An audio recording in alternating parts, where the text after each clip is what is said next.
Piercings, jewellery, work life, stories, personal experiences. What more do you want? Oh, the tea? Well, look no further. Welcome to Tea with D. I'm your host, Deanna. With 11 years of experience in the body piercing world, there are many stories I can tell. This podcast will go into the history of piercing, what happened, what historical events happened. There will also be submissions from clients about their own experiences and the history of them being pierced too. There will also be interviews with other piercers and other peers within the industry, it being jewellery specialists or jewellery makers. So why not sit back and listen to Tea with D.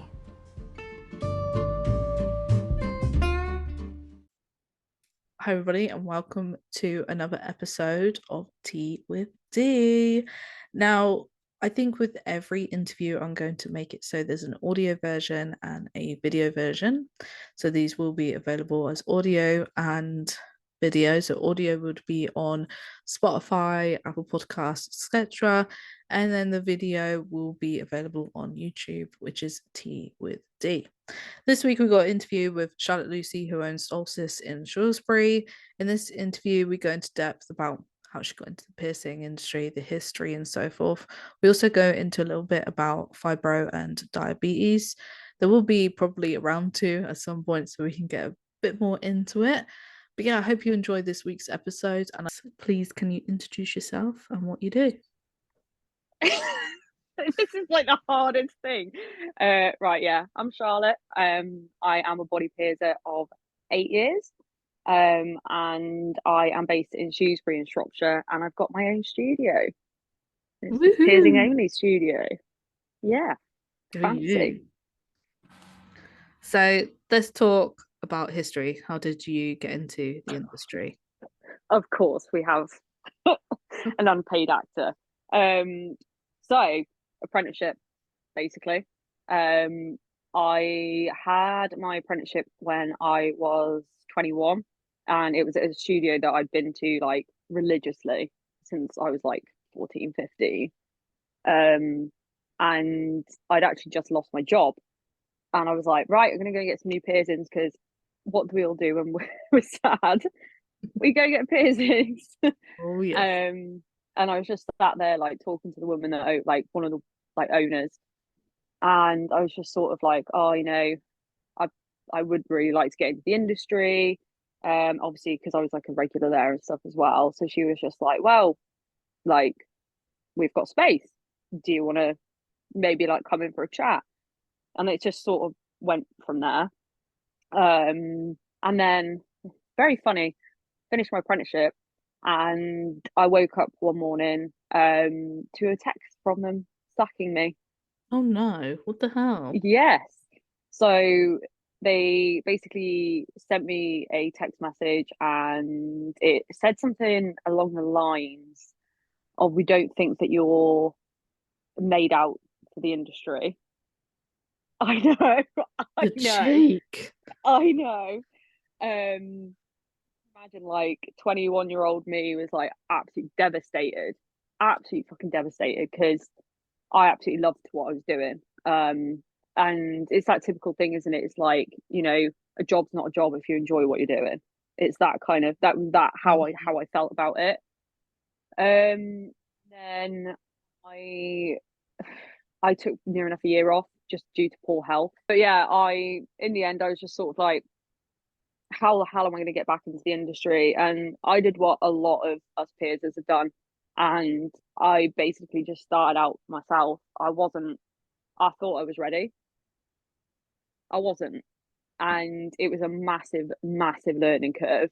Mm-hmm. And then, well, yeah, from that point, I've worked here, there, and everywhere. And now I'm where I am with my own studio. So good things can happen. Yeah, just put in the fucking effort to do it. Too much effort. Yeah. 8 years of effort to get to even a point now where I'm like, oh, actually, yeah, I am like a decent piercer. I've actually got to that point now, and I'm like, yeah, actually, Gonna have a not couple bad. of gold stars for that. Yeah, literally gold stars and a few vegan Kit Kats. I'm happy with that. Hell yeah. So when it comes to piercings, how did you come about it? Was it like in school, college, growing up? School, Yeah. school, yeah. I was that little emo kid, still the emo kid. Nothing changes. And I remember so vividly when I started to like feel like I could like express myself. Hmm. Obviously dyed my hair jet black, as we all do. Had the real big old fringe, and then I fell into the world of acrylic tapers. Oh no, Oh dear, we all went there. I We didn't. all went. You didn't. No, I was because my mum's a mod raver and my dad's also a raver. So I grew up being a mod. So my hair choice was dyeing it ginger, so bleaching highlights into dyed black hair. So I had like gingery, blackish, reddish hair, but had like a typical what you would call like a mod haircut. And then when I turned like 14, 15, that's when I started having my mullet and I've had one ever since. I was never like a emo scene goth kid. I used to dress up in sports polo tops with dungarees, Doc Martens, or I'd wear the 3/4 length baggy as fuck camouflaged, like I don't know what type of trousers they were, with like a grey hoodie and yeah, and The like vibe. just Converses, high Converses. Like I would just wear like because back then it was difficult for me to even like come out. And when I came out to my parents as like bisexual, now I'm very much like I love whoever I want to love.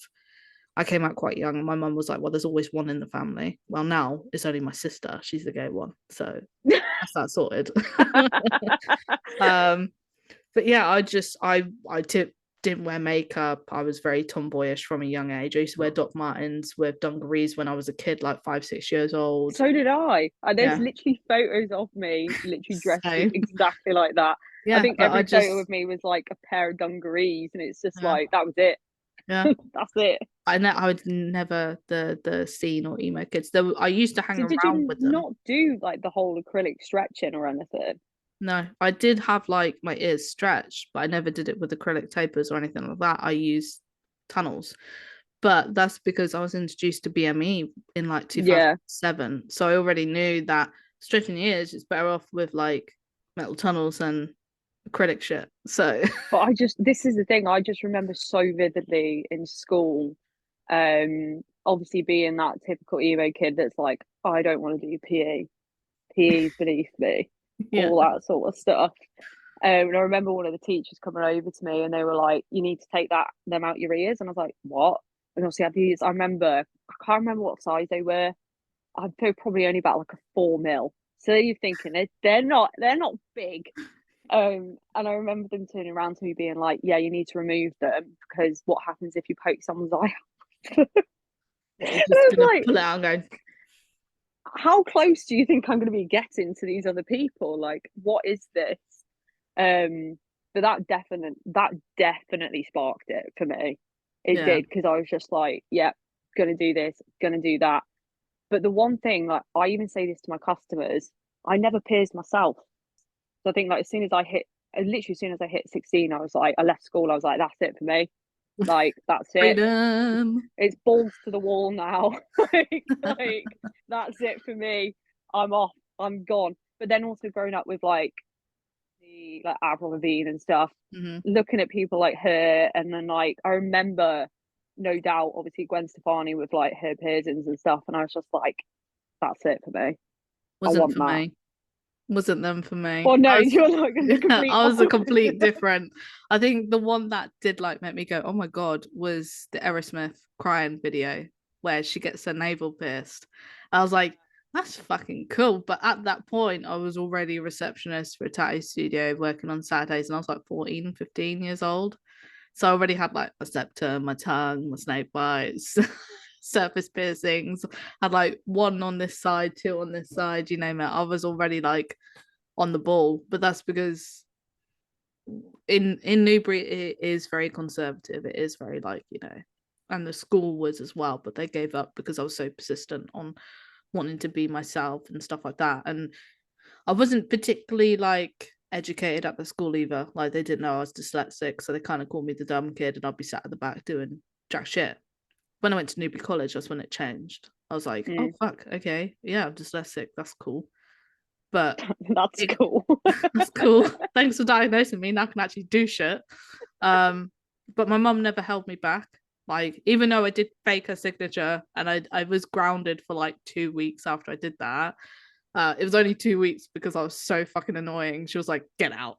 Get out. She was like, Just get I've out had of the house enough. now. Go away. But I always wanted to be like the freedom kid. Like I always wanted to be who I wanted to be. And my mum never like held me back from doing that. So I was lucky to be in a household where my parents were very chilled out, very relaxed with what I was doing. And I was like the only out of me and my sister, my older sister, I was the only one who was like really expressive anyway. Um, I'm eldest child. I'm an only child, so yeah, like my mom has always been like my mom would even say it now. Like she has always been that person that's like, just do what makes you happy. It yeah. doesn't matter what you're doing, as long as Mhm. you're safe. Do what makes you happy. Like express who you are as a person. And I come from a family of like teachers. Yeah, and then there's me. I come from a family of teachers, and it's just like it's just mad, really. Like, Yeah. and I'll always remember like getting my first like tattoo, and then my family being Oh yeah. Yeah. what is this? What is this? Um, but now it's just very much like, oh, that's for Charlotte. She's just she's just the weird one of the family. Expressive. Just let her get on with it. If she's Yeah. happy, it's fine. Yeah. My mum was like not the biggest fan of how I was expressing myself, whereas my dad was my cheerleader. It was very much Yeah, like, oh, let me show you this. And they'll like show me like all of his tattoos that he's had done with like this guy in the back of a van who used to do them for like 50 quid, and they look solid. They're like fucking bring back those days. yeah, they're solid work. Like they're 10 out of 10 fucking tattoos. Like, and he had his eyebrow pierced. And I remember when I was a kid, I'd look at him and be like, oh my God, because he had his eyebrow done. He had like gold hoops in his lobes. And he was just a very like well-spoken person, but was very opinionated. And my mum was exactly the same. And I was like, well, if they could be like it, I could be like it. And I think that's what influenced 100%. me so much. And then This Is England came out, and I was Yeah, like, there we go, I'm sorted, I'm done. it's my calling. Yeah. And that was it. That's what influenced me to be the person that I grew up to be. Because I was just like, oh, if they can have the freedom to be punks and skinheads, then I can have the freedom to be a mod and become a piercer.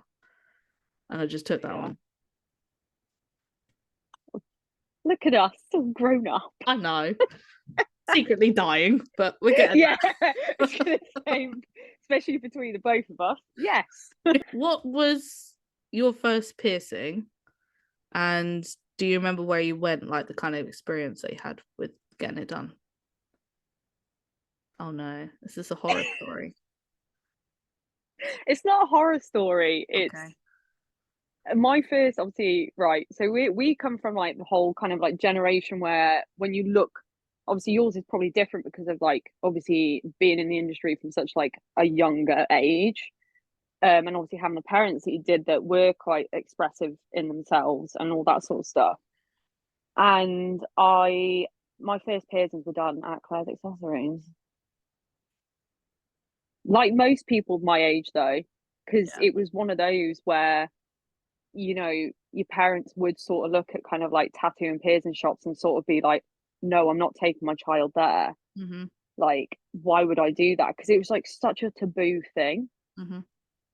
And I remember my mom, she did not want me having them done at all. She did not want me having them done. And I was 6, and I remember being at school, and obviously all my friends are starting to get their lobes pierced, and I'm there, and I'm like, Mm-hmm. I want pretty earrings. Um, and one of my mum's friends bought a voucher for Claire, and my mum was not happy. Um, but the funny thing is, like, I don't really remember it, just because like it was like so long ago now.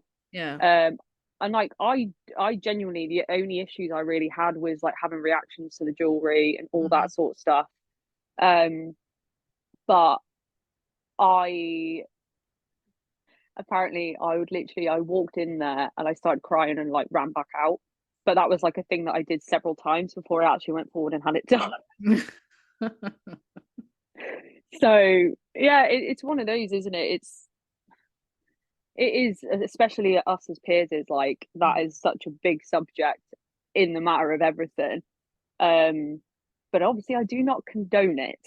So it's one of those. It's like, yeah, that just happened. But I do remember getting like my first proper piercing Yeah, go of on then. just having my helix pierced, Oh, nice. and it was weirdly at the shop that I had my apprenticeship with.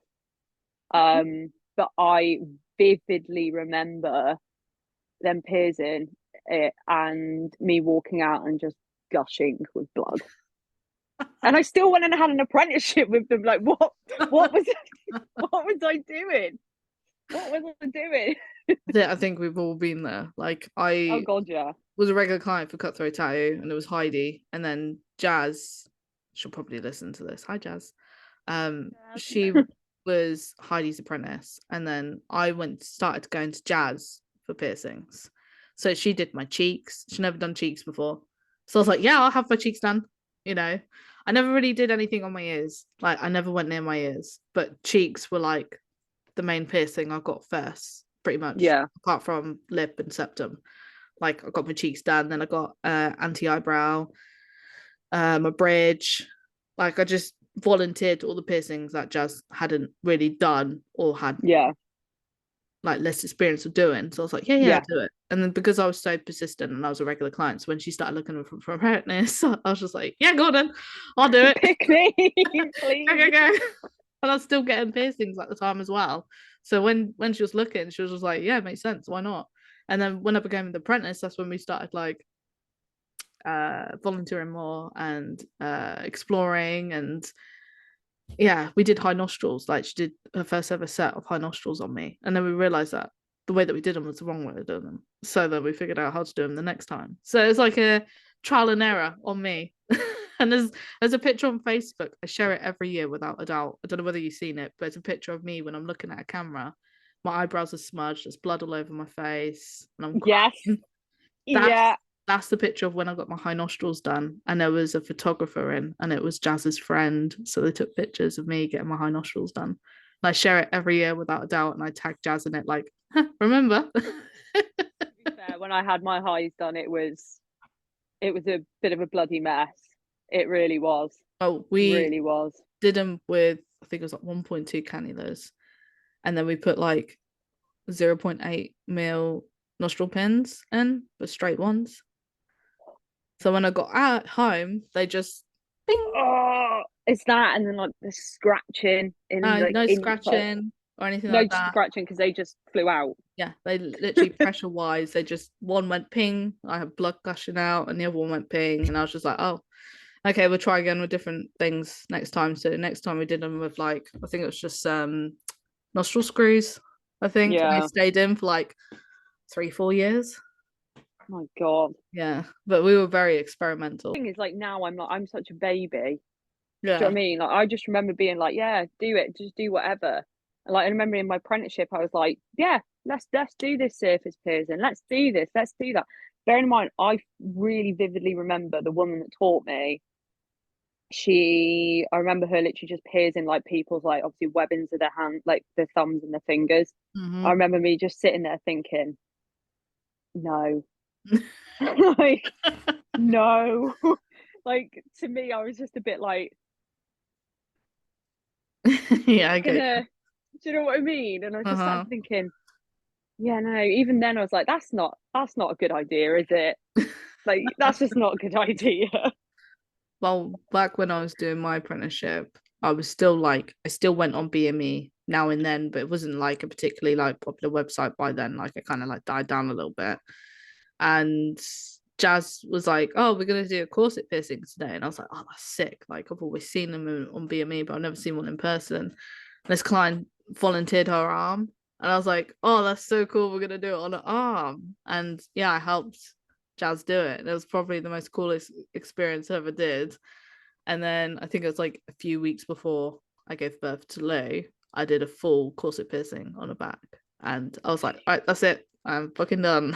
My This is retirement the is thing. Like near. I love the whole play piercing thing, as we call it now. Like, I do love it, and I just do remember like vividly thinking like, that's so sick. I want to do Mm. that. And there is a handful of people like that do it very well, like very well. But I'm just like, no. For me now, I'm like, I just don't think I could do it. I think it's too much. I don't know. There's just too much that has to go behind it. Do you know what I mean? Like, there's a lot of planning that has to go behind that sort of stuff, or Either not. planning or just wing it. Like, That's what I did. I was just like, I ain't fucking planned this. We'll just wing it. Cool. if it turns out good, it turns out good. It Who turned out all cares? right. But yeah, Oh it's definitely God. like an interesting thing. Like I was so interested in it because of BME, and I was like, oh yeah, let's do it.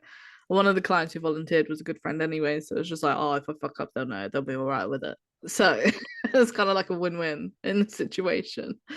Um, and Yeah, I I don't think the people of Shrewsbury would really be down for that, to be honest. same with Newbury. Like I get a lot of clients who travel from London and that for like anything to do with that. So it's kind of just like, yeah, Newbury's very conservative, so I don't see that happening anytime soon. So Yeah, it's like, yeah, oh shit. Like even like suspension at a fucking convention. The nearest one I went to was Oxford, and they did it there.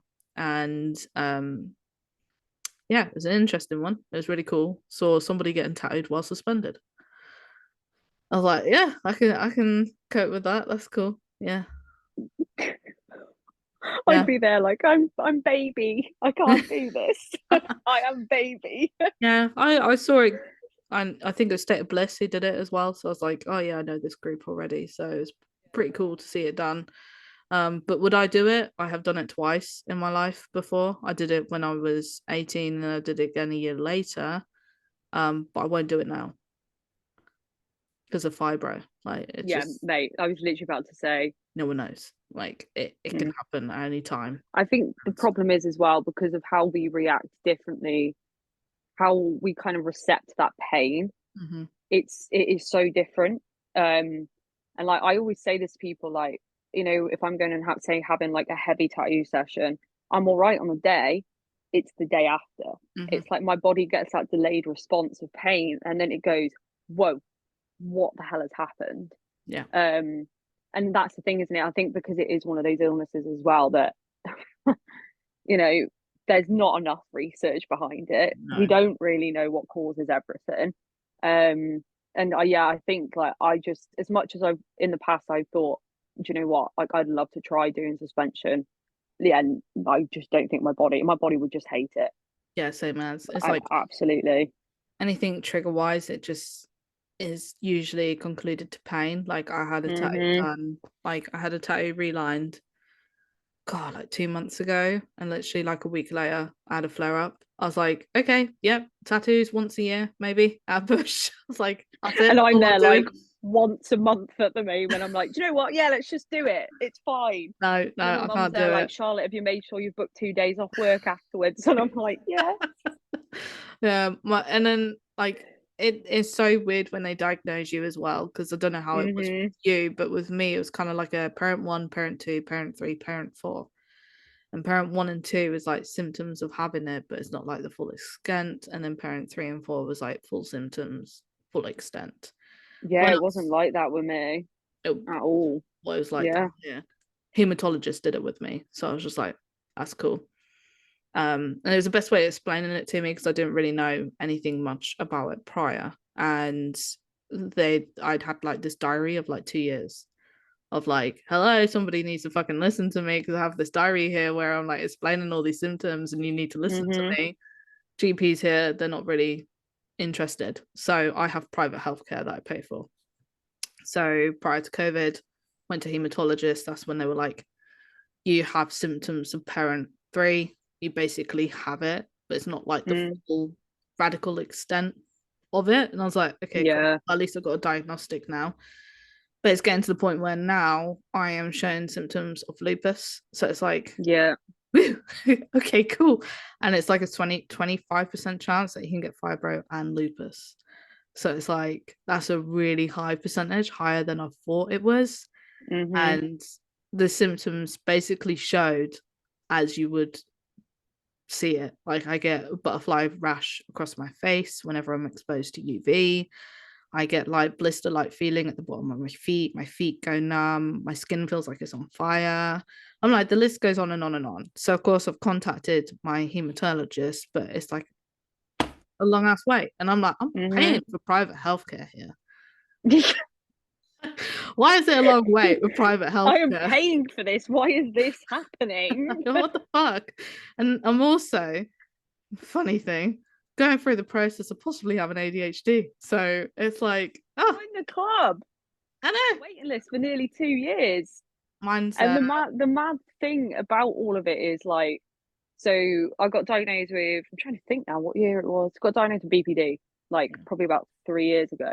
Mm-hmm. And I've had this same psychiatrist ever since. Like he's absolutely incredible. Like I cannot fault it whatsoever. And I remember like one of the appointments I had with him, I remember saying to him like, I'm not sure all of this is BPD. Like I'm pretty damn certain it's not. And like I really struggled through school. Yeah. Like I don't hold information very well as well. Mm-hmm. I panic. Like I've known since I was younger that like something I've I've just felt a little bit different, if Mm-hmm. that makes sense. Even though it's not a matter of being different, because it's not. But I remember a psychiatrist actually saying to me, he was like, yeah, I'm pretty certain you've got ADHD, but I'm not allowed to give you the diagnosis. Yeah. I've got to send you off for assessment. And I'm 2 years down the line now, and I'm Yeah. like, what? What? It's a tricky thing at the moment because like the whole like funded side of things when it comes to Mm-hmm. GPs, there are so many people who are pocketing privately off GPs that Yeah. the actual funding that needs to go into these parts aren't. So that's Mm-hmm. why the waiting lists left, right, and center are absolutely ridiculous. Even when you Yeah. pay for private healthcare, you're still waiting a year. And it's Yeah, like, it's crazy, isn't it? uh Like, why is this happening? Like, come this on. is so long. But it's like, it's crazy to think it because like the poll that Elizabeth did in the peer group and it was asking like what neurodiversity people had and stuff like That. that. There were so many people putting like ADHD, autism, ADD, stuff like that. And I was like, Mm-hmm. whoa, there are a lot of people in the piercing industry who have it. And I'm like, is it the creative spectrum of it? Is it the not so much controlling spectrum of it? Is it because it's like a 30-40 minute appointment per person? So there's not much concentration. It's just there's many things that I was thinking in my head, like what could it possibly be? But we don't know. No, we don't. No, we Which don't. is the And mad this thing. is the thing, like so many of our like mutual friends in the industry have obviously, either ADHD, ASD, or like, do you know what I mean? Like, there's so many of us. But then I think I love it though, because I'm like, as soon as you put us all together, it's just it's just one big party, isn't it? Do you know what I mean? Chaotic. Like it is feral, chaotic Yeah. energy, but I love it and I'm here for it because we all understand each other. We don't Mm-hmm. even have to say anything, and we just understand. Yeah. And I think that is one really good thing about it is the fact that we are all very much like, oh yeah, yeah, that's me. Yeah, Yeah. yeah, Yeah. cool. And the funny thing is that when we do go to these conferences or whatever, the first thing we talk to each other about is piercings. Like, it's Yeah. not like, hi, how are you? It's like, what piercings have you done lately? Show me. Like, it's not like, hello, my name's Dee. How are you today? It's like, come on, show me your work. What have you been doing? What's your Show favorite me. piercing to do? Is it a conch? It's a conch. It's got to be a conch. It has to be a conch. And it's just so ridiculous. I'm just like, we follow each other on social media. Of course, we know what fucking piercings we're doing. Yeah, I've literally just liked your like most recent like 10 posts. Like I've kept up to date with Why are everything you're you doing. asking? Yeah. So Have you been stupid. busy? Well, I know you have been busy because I've been checking your schedule. So, I swear to God, this is the fucking worst. Yeah, we are. I think we're just weird. Yeah. I just Oh think we're yeah. just weird. You got to be in this industry. I think you can't be Oh some kind yeah. of norm. It doesn't work with this kind of job It at doesn't. all. It doesn't at all. It really doesn't. Did you always wanted to do piercing? Like, was it like the career that you kind of wanted to do, or was No, it like a backup? it wasn't. it wasn't. And thing is, the really weird thing is, it's like I just remember, obviously, like as a kid, like I've always been such an animal person. Mm. Like I have always been such an animal person. Like I grew up with cats, and there's like even photos of me like when I was a baby with like my parents' cat Alfie, and like he would sit next to me, and I always just wanted to work with animals. That was literally all I ever wanted to do.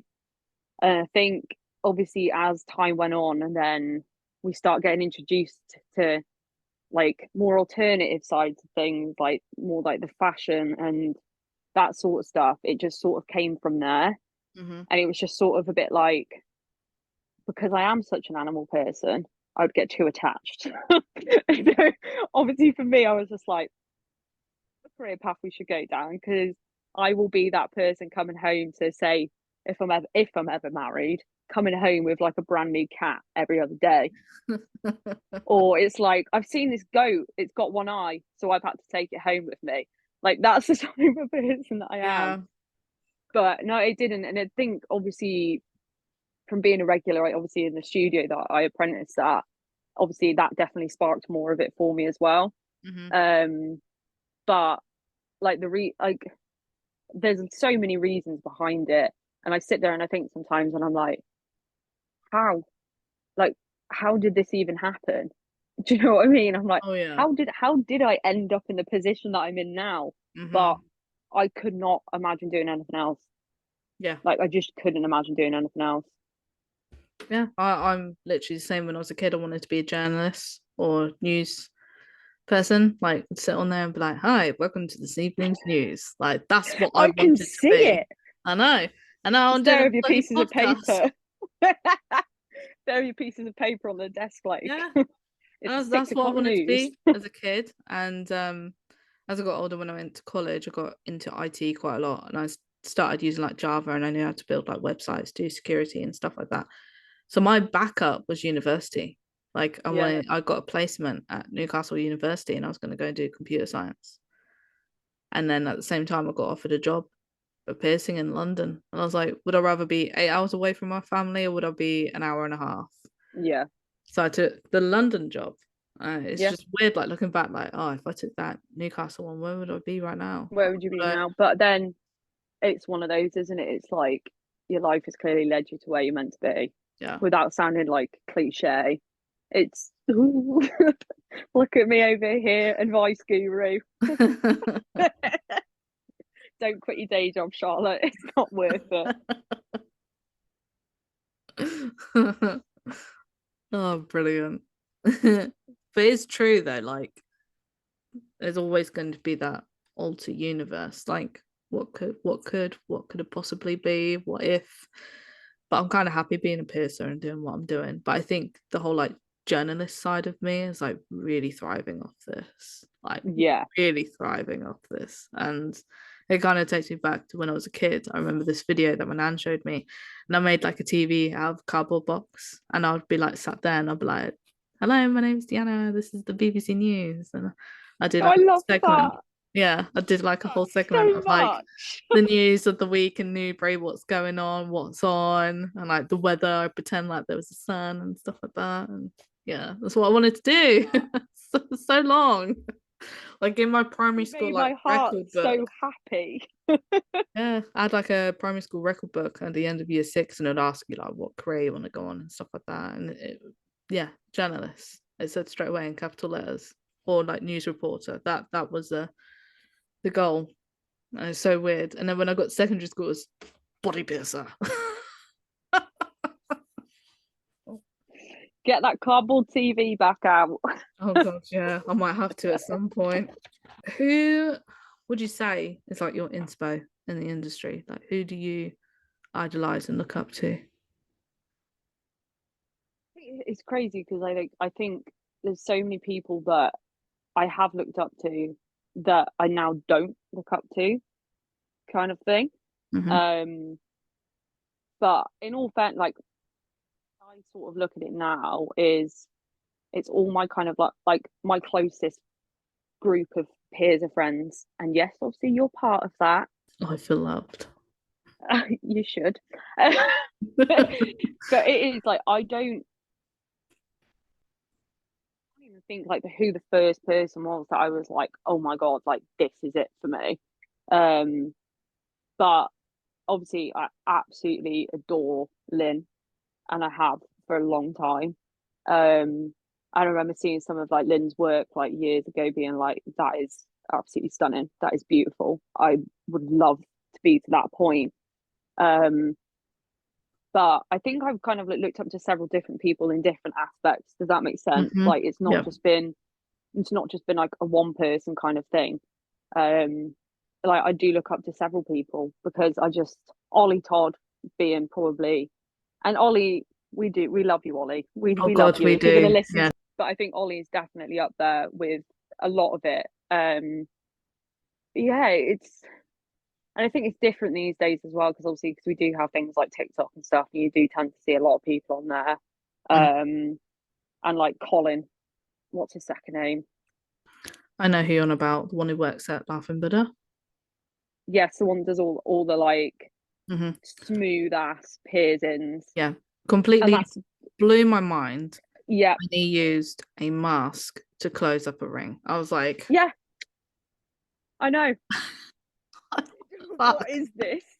I was like, that's a brilliant way of using masks I that you don't need know. anymore. But yeah, I absolutely love watching Colin's videos, and you know what? I find it's like therapy to me. Hmm. I think because of just how soothing his voice is, Yeah, and it's just very relaxing. yeah. And We then did I'm there, and I'm like, am I like that? No, I'm probably chaotic feral energy. I And am. they're like, sick, are you ready? Yeah, let's go.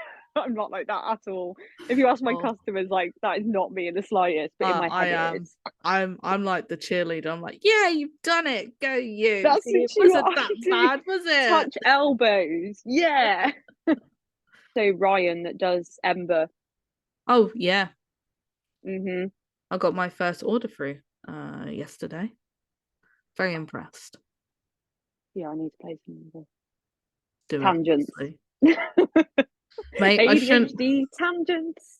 I shouldn't have done an order because my accountant said no like so many times, but I kind of was just like, I'm allowed, it's fine. Now It's she's my telling me off. money. Yeah. Now she's really telling me off because I've got BVLA order soon. So I'm just like, if you were to work in another studio, who would be your boss or co-worker? Like your dream boss co-worker? Within the industry. Yeah. God. This is a hard question. I know. Because I said it to Elizabeth, right? I said to her, don't pick Paddy. He's not allowed. He's not part of this. No, no, Paddy doesn't exactly. exist right now. No, don't. No. I don't know, because like that's hard, isn't it? That is hard. Like to be fair, I think I'd love Nathan. Just I would love Nathan. Like I genuinely would. Nathan, and then you've also got Ollie. But I love Joe Webster as well. I Mm-hmm. think she's just like an all around lush person. Um, and you know, it just that's really difficult. Like, who am I meant to say? Yeah. Who? Yeah, exactly. Um, And that's why it's a dream because, like, it can manifest like one day that could happen. I don't think they'd be able to deal with me. I'd be too annoying. Like, talk to me, please. Show me everything. Yeah. Everything that you know, all of the knowledge. But obviously, when we were saying about Lynn before as well, like I would love to even just be like with Lynn. I think that would just be such an unreal experience. Yeah. Um, just from all aspects, really. Just yeah, it'd be pretty cool. But there's me in Shrewsbury, not in America. So that's probably never going to happen. But You never still, know. Manifest it, mate. Get your crystals out. Manifest the shit out of that. oh, they're already on. They're already on my window. They're charging. When it comes to jewelry, which manufacturer are you currently loving? And is there like a particular piece that you're really enjoying? So I've recently started stocking an art metal, and I do you know what? Like, I was so hesitant at first with bringing in new gold companies because I was always just Juniper, like straight Mhm. through. And like Juniper have been like massive supporters for me, um, for a long ass time, to be honest. And I've recently just got obviously in their lookbook and all that sort of stuff, which Yeah, was congrats on that. great. That was crazy. And the mad thing is, like, I remember applying for it last year and thinking, we'll see what happens, kind of thing. And then you just don't hear anything. Yeah. And then I had an order turn up last week for it was literally just a custom order for someone. And I was like, why is this so heavy? Why is it like the parcel was like this big? And I was like, the parcels are usually like this. Mm. And I opened it and I was like, oh my God, oh my God. And I was like, am I in there? Am I in there? And there I was, double page spread and everything. Yeah, I'm really loving working with like enamel at the moment. Mhm. And to be honest, piece wise though, like there's so many of them. But I think the most popular pieces that my customers love is obviously like their moons. Mhm. I love using like any of their moons or the Dias. Mhm. Um, but to be yeah, my customers love it. And like I was so hesitant at first because I was like, oh, how is this going to go down? And here I am, like about to place my third order. Do you know what I Woohoo! mean? In like not even 3 months because people have Oh, just love gone, that. yeah, I love that. Like, let's do it. I'm still to yet place my first BBLA order, Good luck. but I know it's It's so even fucking the difficult. yeah, even the thought of the forms terrifies me. Yeah. Um, but that is something that I will be doing in the next like month or so. If you Um, need any help with the VVLA, let me know because yeah, please. I'm a good old it's pro. it's literally it's a lot. Oh Those yeah. forms are a lot. But that's sort of why I also love like a natto. It's just the fact that I'm like boop boop boop boop boop boop boop Yeah. in done. Sorted. Happy. Yeah, happy. But I've got quite a few IS pieces as well that I love as well. Like obviously like Priams and stuff. Like people Mhm. absolutely live for that. But yeah, there's a lot of pieces. But then do you know what? Like I always think, oh, these pieces will really sell, and I absolutely love them. And then you just sit there, Yeah. and you're like, why? Hmm. Like, why is this just sat there? What is going on? I am. I've got one of the so I've got one of the like little marquise ones. You know the ones from Anato where it's got the marquise in the center and then the two tiny little like on Oh the yeah, side. yeah, yeah. With the accents, yeah. Yes, the accents. And I've got one of those at the moment in yellow gold, with three sapphire whites in it. And Mm. I'm there and I'm like, you're so beautiful, but no Sell. one's taken you. Why is this not happening? Um, so I'm praying at some point someone will because I'm just like, I just absolutely love that piece. I think it's absolutely stunning. Um, but yeah, so for me, I think it probably at the moment would be a natto, definitely. But Ember, definitely gonna have to get my hands on some Ember.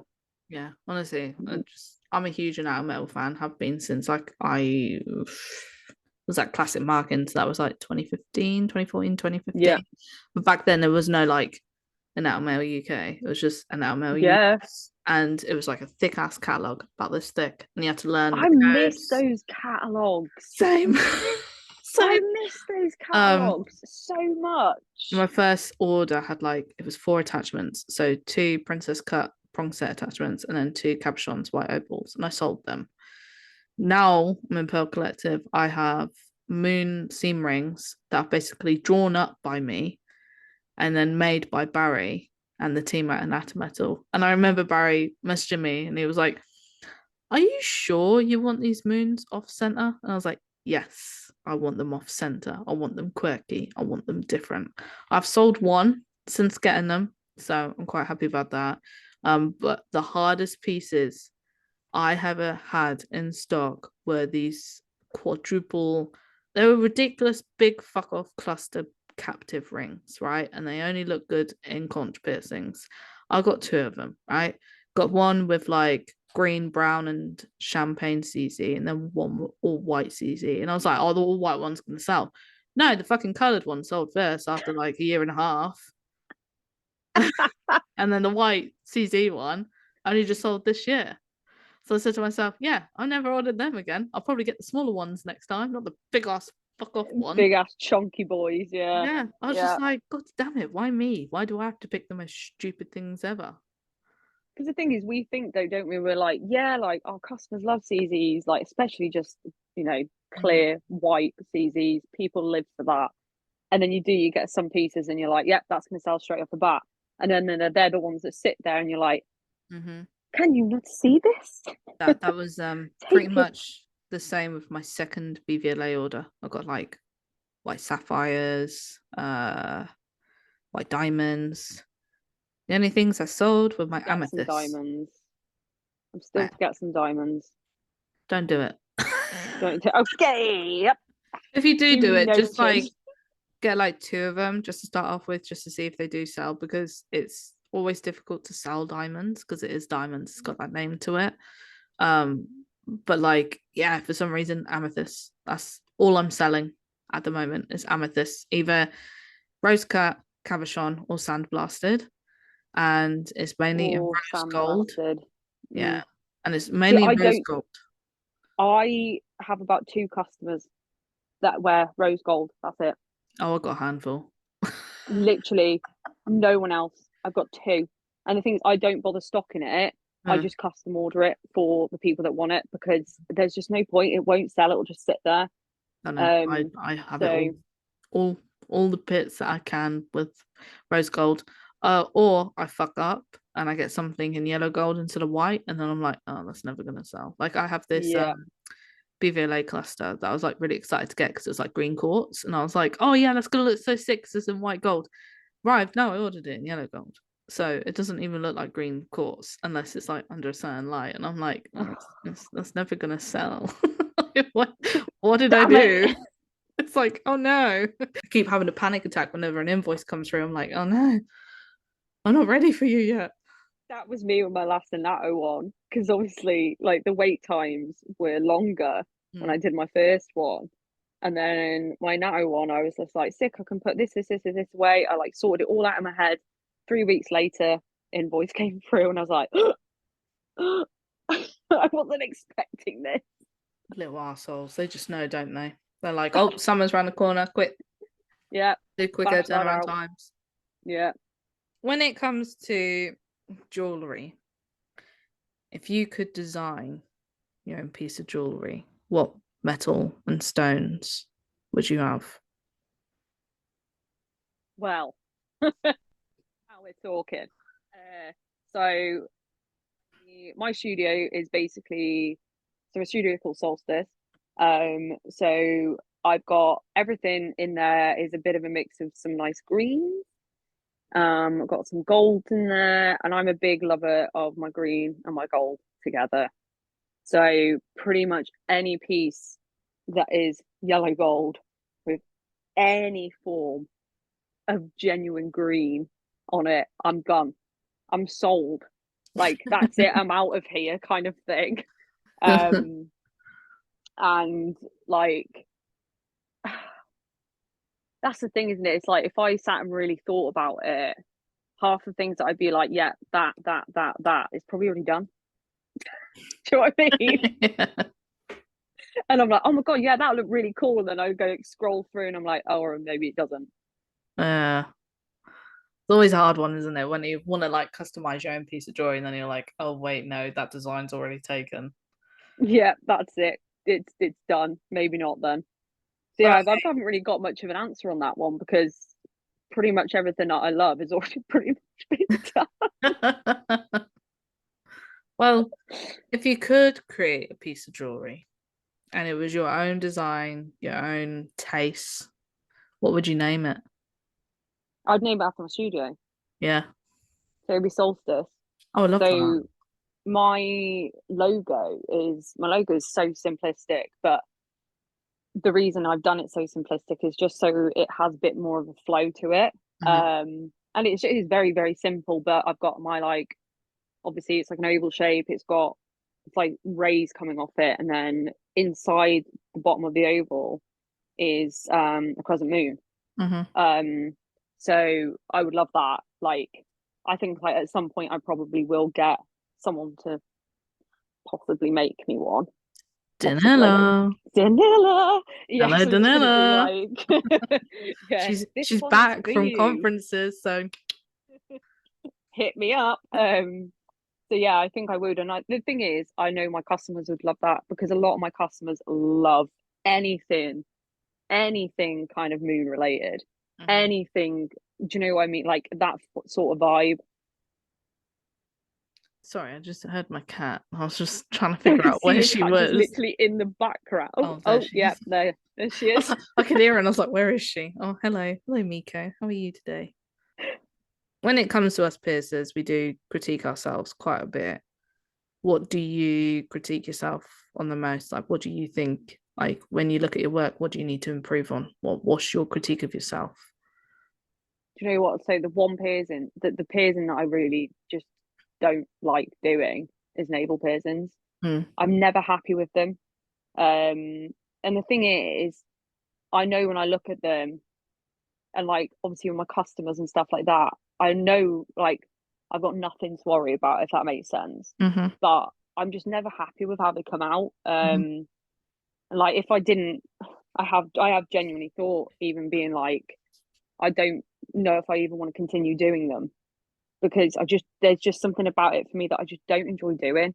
Um, and I'm just never really happy with like how things turn out. But like aside from that, like I think it's still obviously piercing related. Like obviously when like you understand having your own studio, like I wish I was better at social media for one. Like like if I could improve that wildly, I would. And I go through phases, and I think that's part of being like the whole neurodivergent side of thing as well.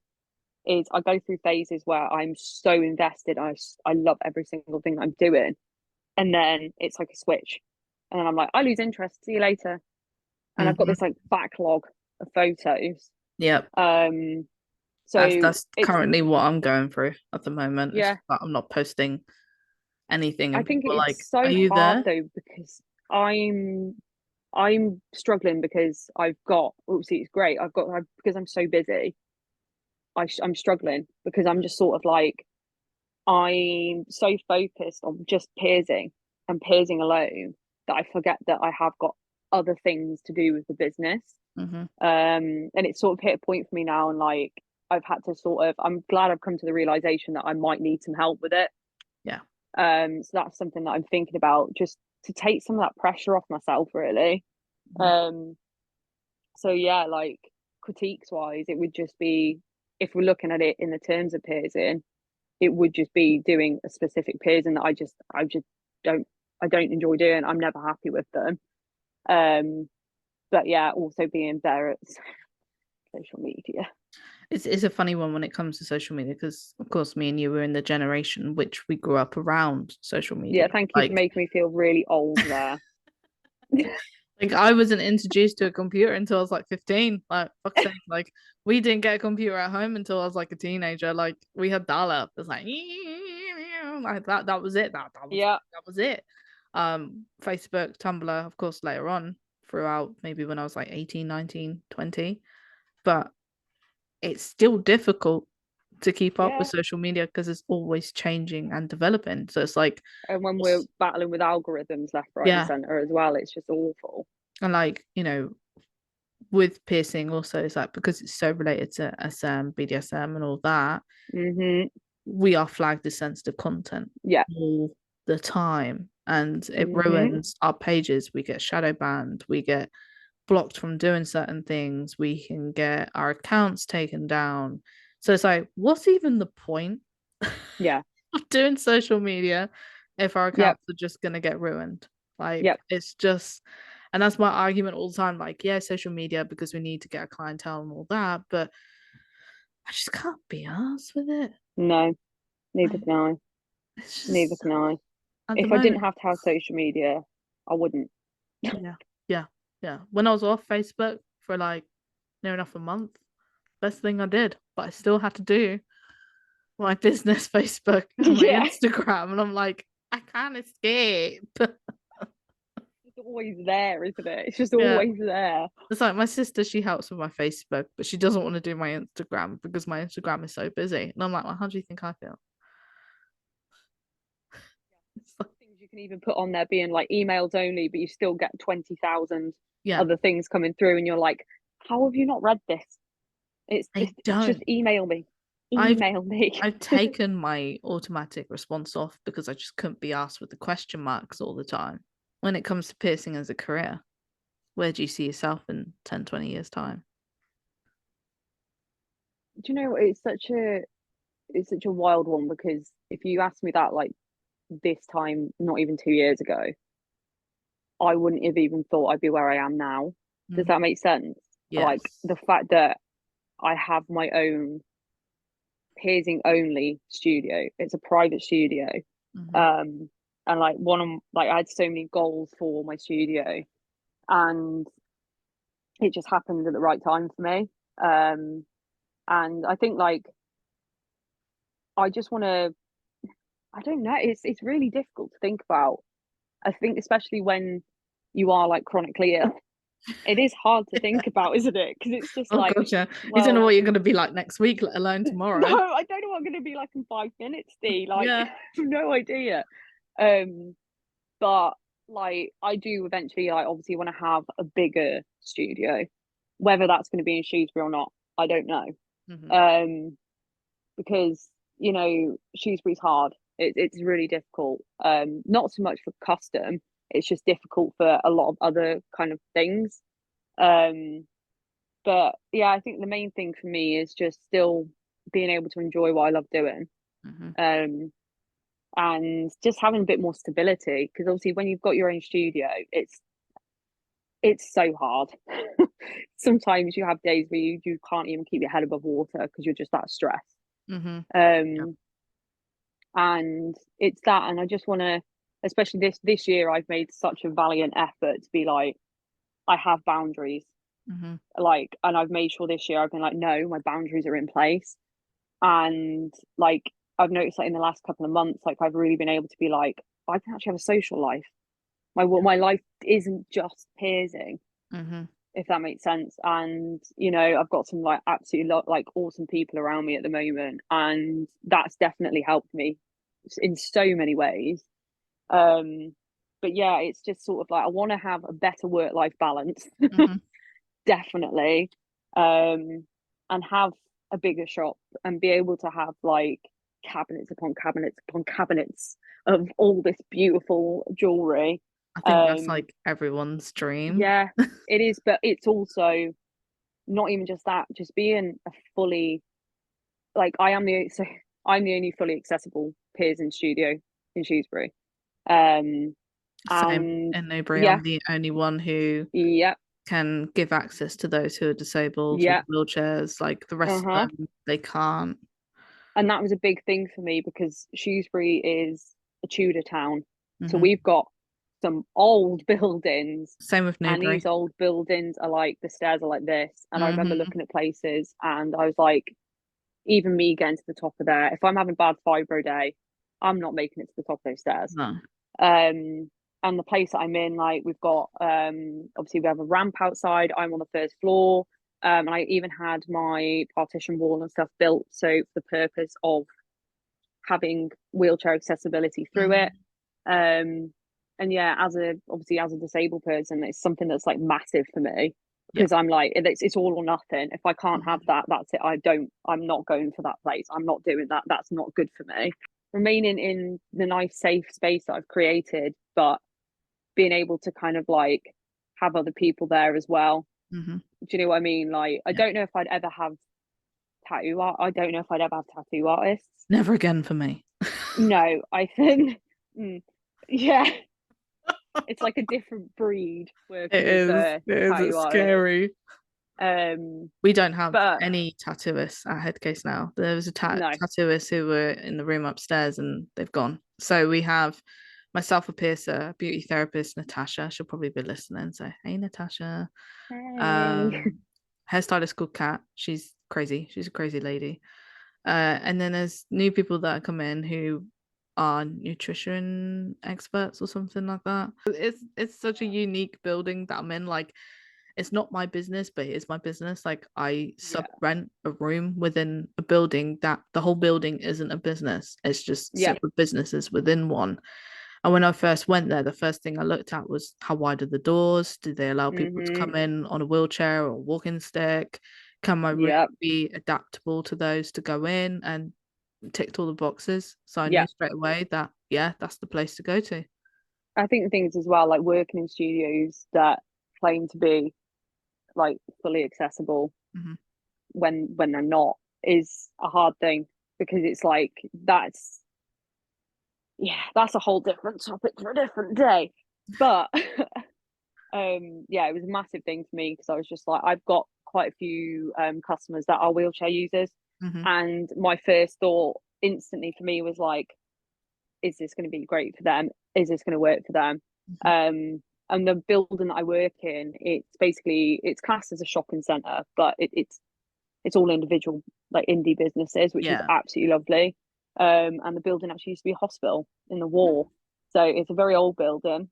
Oh, I love that. Um, but yeah, like it's the same in there. Like we've got barbers in there, we've got suit shops, we've got photographers, Mm-hmm. we've got a girl that does skincare, we've got obviously lashes, we've got aesthetics, we've got every single thing under like one roof. Oh, I love that. I know, and it's so nice because it's just you've got that support system there Mm-hmm. basically. So, but yeah, like I do absolutely love where I am, but obviously eventually, yeah, I do want a bigger premises. I always do one random question at the end of every interview because I think Here it we just go. breaks it up and it's fucking brilliant. And I Here we know go. that you're a lover of food. So, what is your perfect sandwich? Like, right, okay. So, going to be very specific here. Oh, I don't know actually. Like, no. Ha ha ha. You can ask me all these intense questions, and as soon as it's like, "What's your perfect sandwich?" I'm like, um, Mm-hmm. uh, I do love a crisp sandwich. You can't go wrong with a crisp You sandwich, can can't you? go wrong with a crisp sandwich. God, this is difficult, especially as a vegan, where like vegan sandwiches are just not, they're Not not, it. they're not the best. Uh, do a very, very good chicken and chorizo uh sandwich though, which is vegan. That's very good. Um, God, I don't know. It's like, what? How am I meant to answer that? As a vegan that doesn't have the best sandwich options in the world, like I know, it's but you can make difficult. your own. Okay, so obviously, I was gonna be like, obviously bread, Duh. We're gonna but the do change. tomato sandwich where the tomato is the bread. Mm. I don't. I can't do tomatoes. I can't do. It's the texture of them. I like the taste, the texture of them. No. Um, but there's a brand called Squeaky Bean that Mhm. is a vegan brand, and they do like amazing vegan deli meats. Yeah. So pretty much just ramming in every single one of those. That obviously a bit of salad in there. Got to keep it a little bit colourful in a sense. Taste the In a rainbow. sense. Um, and I'm trying to think like sauce wise. So I would like a garlic alioli go with that. It goes with everything, so we'll just throw that on there as well. But instead of the bread, I'm going to go for a nice baguette. Nice, nice choice. Very Tory sandwich, isn't it? No, I think a ploughman's is more Tory than anything else, or And cheese and onion. there's us. We're literally like, give me some Hovis, give me some Mate, Hovis or I don't even Warburtons. get the Hovis, mate. I just get the Tesco's toasty, Yeah, the that one in what the the one in orange the bag. orange. Yeah.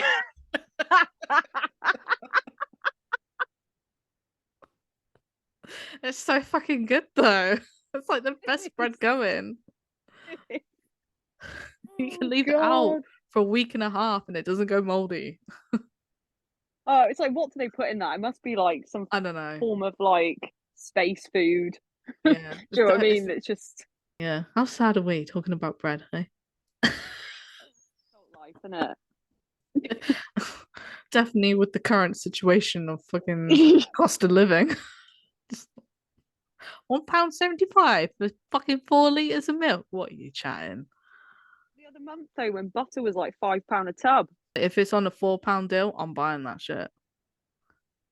I will 1p use. cheaper, still having it. It's on a deal. Yeah. I'm like, how many points have I got my cup card? All right, yeah, buying a box of that. Cheers. The most cheapest I've got it so far was £3.75, and I was like, yeah, I'll have that. And when my mum comes over, she's like, you could just get Clover. I'm like, no, it's not the same, mum. You can't. It's that or nothing. Yeah, exactly. I Nothing. just no, that one has to be it. They can't be the fucking cheap shit either, like the Tesco's brand one. Nah, get out of here. Who do you think you are? I'm not a Tory, but Butter is an exception. oh my good God.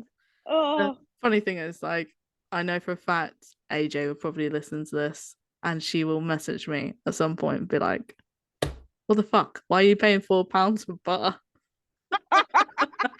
Because she made a status about it not long ago about like who the fuck would go to the shop and buy a £4 box of butter? Me. I will. Just want to say thank you again for joining me on this very cool pleasure. interview. And I'm very, very glad that you asked me to do it. I'm very Yeah. glad. Are you a client or somebody who follows me on social media and you want to submit your story? Well, you're in luck. You are welcome to submit it via email, which is Deanna, DEANNA, at pearlcollective.net. This could be an experience you had or just some questions that you want advice on. It could also be a history lesson of when you had the piercing done, who, by, and where. It could be 10, 20, 30 years ago. If you are a piercer and you want to come on my podcast, you are more than welcome to contact me. I'd be happy to do an interview with you or just to talk about life. If you want to contact me, you can do so by social media on Instagram, which is pearlcollective_, or via email, which is deanna@pearlcollective.net. Thanks again for listening to Tea with D.